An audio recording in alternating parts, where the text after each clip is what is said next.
Anyone who talks to me about becoming a product manager, I say, well, yeah, like make a product. Like you can do it today. It doesn't have to be an iPhone. It doesn't have to be it could be a book. It could be a PDF, even if it's not, the most perfect product or offering. But just the fact that they said, I'm going to do this and ship it gets to that like just ship it attitude that is so essential. What's up everyone, Matthew and Sina here, and today we are talking about the role of a product manager, what it is, and the qualities you need to succeed in this emerging industry. This conversation on product management is brought to you by Airtable. Millions of people use Airtable to build their own software with use cases ranging from cattle farming to major video productions. So I want to say thank you to Airtable, and we will get into the conversation. So who do we have on today's show? Today we have Justin Zaccardi. He's a product manager over at Tonal. Also joining us in the booth today is Mark Contreras. He's our in-house editor and producer here at The Futur and former employee at Google. So I decided to bring Mark in so that he can help add a little bit of color to the conversation. So let's start and go ahead and welcome our guest, Justin, to the show. Justin! All right. I expected the ovation there. But thanks very much. There's a whole three of us clapping for you here. We try to make as much noise as possible. So for our audience who doesn't know you yet, if you want to give a brief background as to who you are and maybe why you're here on the show today.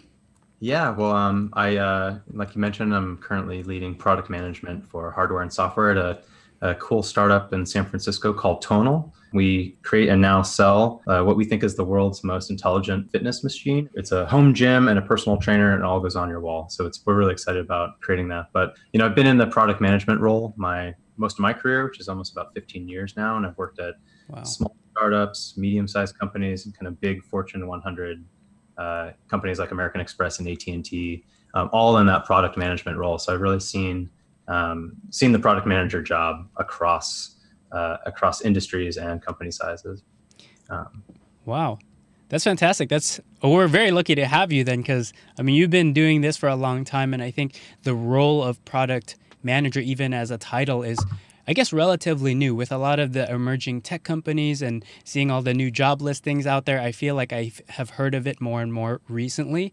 So for those of us who don't know, specifically me, what does a product manager do? If you ask any product manager, the famous answer is, well, it depends. So I usually talk about product management in almost like two different ways, that kind of balance at the same time. One is just like a definition, and then one is almost like with a metaphor or an allegory. So the definition of product management in my mind is it's a role that is attempting to balance at all times, balance the customer, the business, and some sort of technology to ensure that the company is delivering some sort of value. So the product manager is essentially responsible for value and delivering value to either to the customer or in a way that delivers value to the business. The three fundamentals of product management are ensuring that products are usable, which is kind of like customer focused or designed, valuable, which is business focused, and then feasible, which is like technology. It's possible to create, or it's kind of profitable to create. Mm-hmm. The metaphor I like to use is like a conductor of a symphony. And so the product manager isn't developing the music, but they're ensuring that the music is played at the symphony at the right balance and in the right mix. How do you as a product manager help inform the creative side of what's going to be impactful for the business? Because earlier you were saying it is a balance of making something an amazing experience, a beautiful experience, versus something that's going to be profitable and good for the business internally. Awesome. So Yeah. how do you help bridge the gap for somebody who might not have that information on the creative side? The product manager really needs to be responsible and be able to articulate the why we're doing something, and be able to translate why into what, if that makes makes sense. So if the product manager can hold on to that why and the kind of the vision of what this thing needs to be, what the song needs to feel like at the end, they're able to help prioritize and order the right things to do to get to that why. Mm-hmm. I had a question. So a lot of our audience might have some ideas of what a product manager does in maybe like a physical product. I know that you're maybe more focused on software. So I guess what's the kind of difference there when it comes to software versus like a physical product? That's a great question. I'm learning this a lot in the current job because we are work on both hardware and software at the same time. What I've found is especially if you go anywhere online, you read about software, they say your cycle times are so short. It's so cheap to create new things and try new things and experiment. You can always republish it. It's easy to do. A lot harder to do when you've just spent thousands of dollars on a template and talk to a guy in China whose company is going to build a tool that's going to build your part that will go into a piece of hardware. So it's very expensive and it takes a lot of time.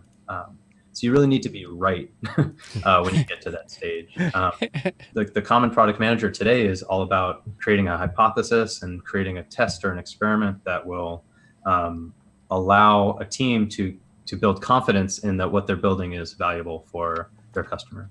One of the big things that a good product manager can do is they can distill out of all of these features and all of these ideas, what is the big benefit that this thing might offer. Turns out you don't need all the bells and whistles in order to deliver that one little thing. So that's the idea of the MVP, right? What's the minimal viable product? And if you can, there's a minimal viable product world in hardware as well as in software, or at a startup or at a big company. Mm-hmm. Nice. That clarifies it a lot because I think there is even some confusion on my part because I've managed a small product when I was working at Google, but there were some differences in how you would manage it from a large scale to a small scale, especially with software. So that really clarifies things for us. And it changes things, if it's a big company or a small company. If you have millions of users or 0 users, you actually do very different. You might have different tactics, but the principles are the same. I really love this conductor analogy because it illustrates the challenges and the art of guiding everyone on a project towards a singular goal. I know many of you at home are creatives, and I think we can sometimes get so focused on making our work beautiful that we lose sight of the bigger picture and the possible impact for our business or the businesses of our clients. In this next portion, Justin walks us through how he deals with that disconnection by bridging the gap between the designers, the engineers, and the stakeholders of a project. Sometimes we joke around in various companies I've worked at, we joke around that the product managers, their job is to go to meetings so that designers and engineers don't have to. And if you've ever worked in some of these bigger companies, you know that it's just meeting. Sure. Yeah. Some of that.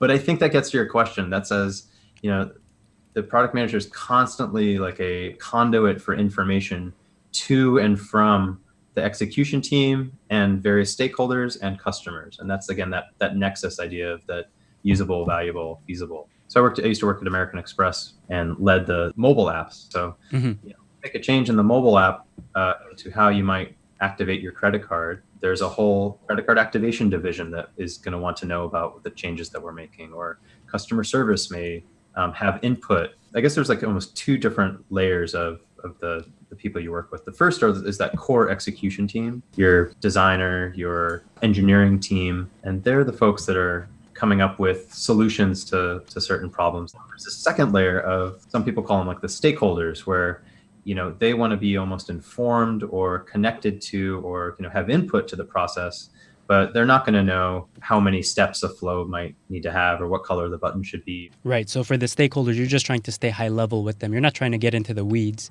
You're just trying to give them bigger chunks of updates rather than all the nitty gritty of how it works.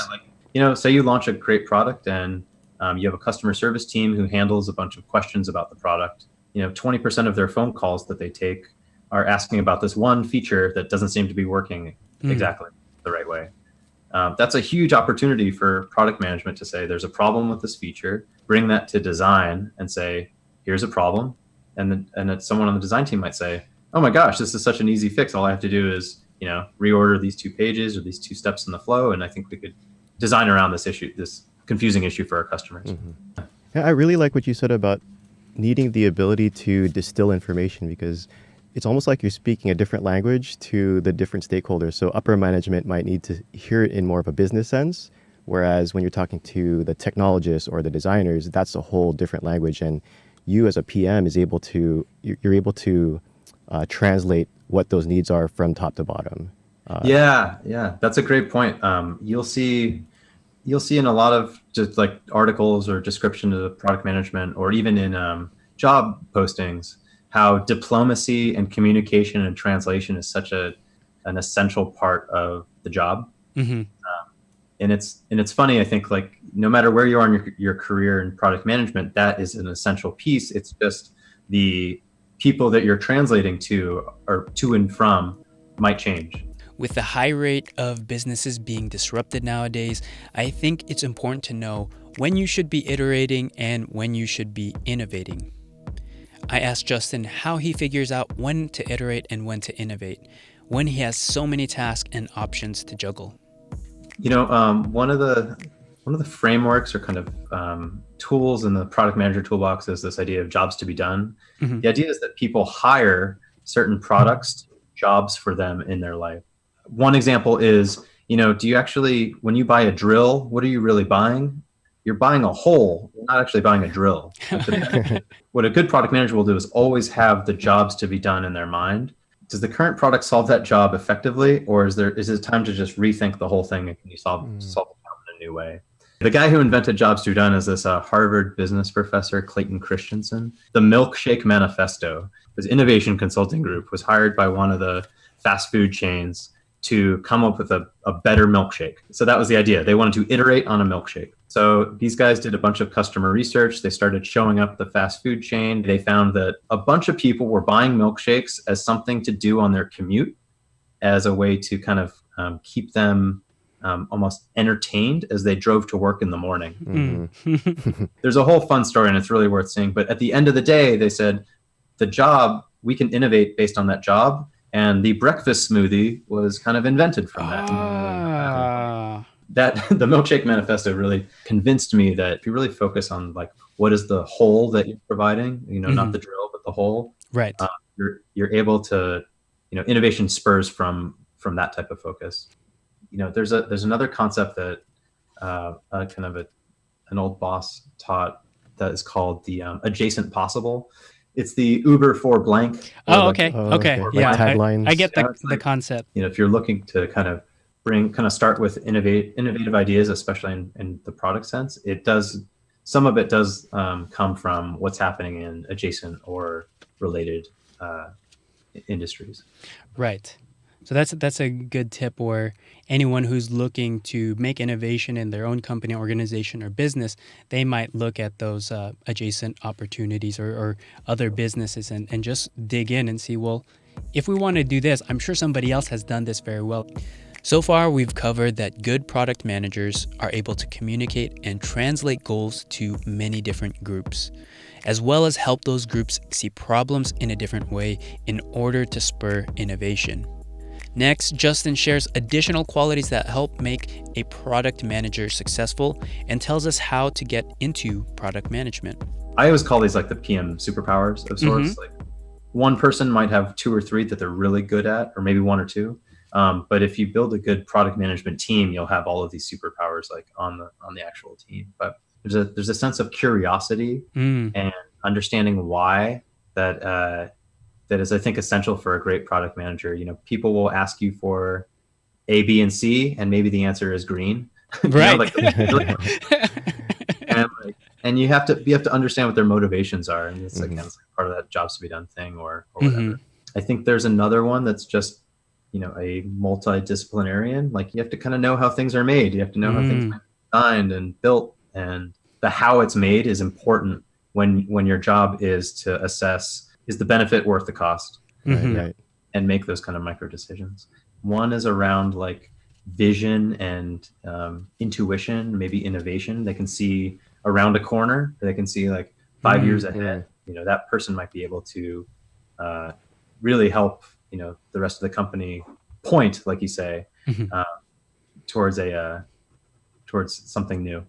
And then I think I think you mentioned this in the skills you referenced, but there's just something about like getting stuff done. A good product manager can point to something and make sure that thing it's shipped. And so the one thing I think product managers need to be measured on is their ability to ship things, to get things out there, to deliver value. And we talked about tools a little bit. Is that would you sum up the use of tools being a big part of that organizational skill? Oh man, the day-to-day work of a product manager is in spreadsheets, in documents, in Jira, Airtable, Google Docs, like note cards. It's collecting all of these things and sorting them and prioritizing them to make sure that no good idea is left behind, but also that there's only the most important things are being worked on by the team. And so yeah, organization is really important. Most modern teams these days are doing like an agile development, and so having a roadmap and a backlog and these are essentially long lists of things to do and work on in a certain order. And so you mentioned Airtable. I use Airtable a lot to just collect all of my ideas and sort them based on different types of criteria. So here's a list of things that only I can work on, and here's a list of things that are finished, and like here's a list of things that are not started yet. And then of course you need to be able to communicate those things to others. In any day I'm probably creating a spreadsheet, pulling something out of Airtable, putting it into a slide deck, drawing up like fake wireframes or mock-ups, right? Like within the span of 4 hours. So it sounds like you're getting the raw data, you're organizing it in a thoughtful way, and then you're preparing it in a way that you can present the idea to somebody so that they can look at that and understand all of the matrix code that you were just looking at. Yeah, well, thank you that's a very kind way of putting it. Yeah. A very glamorous way. It doesn't feel like that at the time, yeah. For those people who are interested in product management, how might we get into product management? Like, are there classes for this? Can you get a degree in this? Like, how do we become a product manager? Yeah, I do not believe there's a degree in product management. I wish there were. I have 3 pieces of advice for someone who wants to be a product manager. The first is, understand what the role and the responsibilities are, and that's something that's easy to do today. You can listen to podcasts like this, or you can read some articles, read some blog posts. I think Hacker Noon on Medium has some really great articles on what product management is and what the skills are. But I think the best way to actually see if you like product management, or even to start to develop your resume so that you can get a job as a product manager, is to actually ship something. This is like something I try and talk to anyone who talks to me about becoming a product manager. I say, well, yeah, like, make a product. Like you can do it today. It doesn't have to be an iPhone. It doesn't have to be it could be a book. It could be a PDF. It could be a spreadsheet. It could be, I just found I was looking on Product Hunt the other day. I found like literally an Airtable spreadsheet that someone had created that was a list of jobs for community managers. I'm sure they asked people to pay them money to put it on the spreadsheet, and then they got people to come to the webpage, and they're creating value for people looking for jobs and for people who have jobs. No skills required, just the foresight to create value for 2 different people. There's nothing stopping you to like go out and try and find something to make and build it and ship it. Mm-hmm. I love that, because I think for me, especially when I hear that, like if you were to tell me like nothing's stopping you from shipping a product, that sounds so intimidating. So when I heard that at first, I was like, that's pretty intimidating, man. That's a lot of work. But when you kind of boil it down to just look for a problem and solve that and deliver value to somebody, and that could be as small as bringing information together in a PDF or a spreadsheet, that's enough to show that you could take a problem that you see and come up with a solution and then deliver that to the intended community. So since you are hiring and you are looking for people and like these things stand out, do you have any examples of something that has stood out to you, where somebody had made one of these smaller products that they've shipped and that caught your attention? Like the one that I mentioned, I think is kind of my perfect example. I've talked to people who've had like maybe their own company, or they bootstrapped something, all the way down to tutoring children. But when they can show that they distilled their message or their offering down to a 2-paragraph website with a domain, and that they like put themselves out there, I feel like that's even valuable, even if it's not, the most perfect product or offering. But just the fact that they said, I'm going to do this and ship it gets to that like just ship it attitude that is so essential. That says a lot about about someone's ability to do what it takes to be a really good product manager. Yeah, it sounds like the key thing now that I'm starting to pick up is in all of these examples that you gave, there's a sense of resourcefulness there, right? Somebody who's a good product manager or shares the qualities of a good product manager is somebody who's very resourceful. They know what they want to do or what they can share or what they would like to convey or add value to a community or an audience.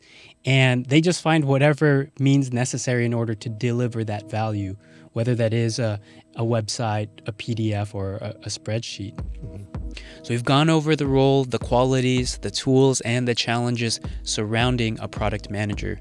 And in this last section, we share with you how you might fit into this fast-growing, in-demand position. I think the way you were describing a lot of the responsibilities of a product manager would relate to our audience pretty closely. A lot of the people that are on their channel are either brand strategists or they're strict designers. But a lot of the traits where you're trying to identify strategy and move that through into a final product or project, I think really relates and touches with a lot of the people that are within our design community. I always prefer to work more client side than agency side. Is that I really love having that longer term view, and so this is maybe my bias here, but I always consider a lot of agency work to be kind of project to project to project. If you are project to project to project and you're working on client A one week and client B the next week, you don't actually get a really good sense of who the customers are, who the stakeholders are, what the business truly needs, what the customers truly need. I haven't seen many product management like type thing, like roles. They happen well in a agency world where they have such a short time frame. It is something that can take some time to show value. Right. So it sounds like it's a long-term in-house goal where you're there on the client side, you're working in a business, you're also working a little bit on the business, and you're there for the long term because having that longevity will help you understand where you came from and where you can go versus something that's a little bit short-term. Like on the agency side, it's just opportunity-based and you don't get enough time to really saturate and synthesize good solutions or synthesize a good process or way of working that's going to be very effective for the businesses that you're working with. Or another way to think about it is you have more at-bats, So if you're like a strategist and you have a great idea for a product and you convince the client to do it and they do it, great. And if it works, it's awesome. If it doesn't work, you probably have already moved on anyway. But as a product manager, you get to do that, see what happened, go on the next, come up at bat again, and then come up at bat again. And, by the end of, after you've gone up to bat a couple times, you start to get a much different sense of what's going to create value. And so, yeah, I think it's a thrill. It's real. I couldn't think of any other job that I'd want to do. That's fantastic. Cool. Well, I think that's it. I mean, I don't know. Is there any other like parting thoughts or things that you want to share with us before we wrap up? I don't know. I think, like I said, I think it's to me, it's one of the most exciting roles out there. And so if this has been helpful, I hope it has. And I hope that if you're interested in product management, you give it a shot. Or interested in making money too. I hear they make a pretty good paycheck. Oh yeah. So I was just looking in preparing for this. I was doing some Googling and I found that product management is now one of the kind of the top paying tech job. Yeah, it's a great career if you're interested in variety and being resourceful, and it's very challenging. It's not for everyone, but the payoff is there too. It's now one of the top paying jobs you can have. So this is specifically for tech salaries. So they've done average, like follow the money right here. It's like in the tech world, how much are people making? So this right here is for data analytics. Right now, the average is $137K. Product management is $145K. And design is $127K. And then software engineering is 137K. So it looks like product management is trending up and it's above all the other ones, where if we look at and compare the top graph and the below graph, you could see that software engineering was ahead at some point, and then all of a sudden in 2016 and 17, it leapfrogged ahead, and now it's above in terms of averages. So it's really interesting to hear. And I know that this is very specific to the tech market, because I know some of our designer friends are going to be looking at this like that. I do not make that as a designer. That's ridiculous. But I know this is very specific to a particular market. So if you're following the money, if you're in the places where your skills are needed, either as a designer or product manager or engineer, there is opportunity out there if you're developing the right skills, as Justin has shared with us, and if you're bringing true value to the businesses that you work with or the customers or clients that you work with. If you're solving bigger problems that have real impact in terms of revenue or reach, like these are things that people value, companies value, and they will pay top dollar. And that's why we see these spikes in median salaries and average salaries, because people are really carving a good place for themselves out in the world. So maybe this is a different conversation that we have another time, and we kind of dig in deep here. But I think this is a nice note to end on, where people can see this and see the trends and make decisions for themselves. Is this a space that they want to get into, and what are the skills that they need to develop? So thank you, Justin, so much for sharing all of this information. Thank you for sharing your experiences. It was very helpful for me to kind of mind map your experiences to my own and kind of understand the product manager role in a much clearer way. Awesome. Well, thank you very much for having me. It's been really fun. Cool. All right. Well, we will see you guys all next time. And Justin, thank you so much. I just want to say thank you to Airtable for sponsoring this episode. As we discovered in our conversation today, product managers wear a lot of hats in their multifaceted, fast-paced environments. So they need tools that can flex and grow with their ever-changing needs. Airtable is the all-in-one collaboration platform that keeps up with even the fastest-moving product teams. It can handle any content you throw at it: attachments, long text notes, checkboxes, and so much more. You and your team can ideate, organize, and execute your ambitious product vision in a single place. At a glance, you can quickly see from a high level the progress of all of your initiatives, or you can drill down to any of these specific details to understand how to unblock your projects. Our Future fam can receive $50 in credit by signing up using the link in the description, airtable.com/thefuture. Hope you enjoyed this episode. Do you have a small product that you want to ship? Let us know by leaving us a comment below. As always, don't forget to like, comment, and subscribe, because it really helps us out. We'll see you all in the future.